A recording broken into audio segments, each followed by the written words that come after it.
اعوذ باللہ من الشیطان الرجیم، بسم اللہ الرحمن الرحیم۔ السلام علیکم پیارے بہن بھائیو، صبح خیر۔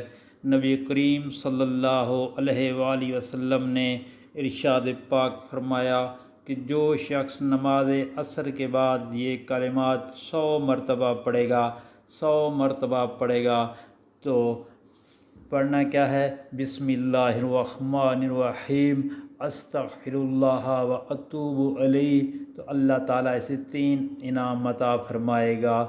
نمبر 1 تو اس کے گناہ معاف فرمائے گا، اس کا رزق کشادہ کرے گا۔ نمبر 3 اس کی دعا منظور فرمائے گا۔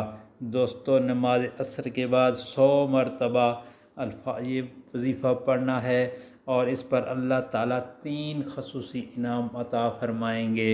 اور آپ سے گزارش ہے کہ نبی پاک صلی اللہ علیہ وآلہ وسلم کی اس دعا کو آگے لازمی شیئر کریں۔ آمین۔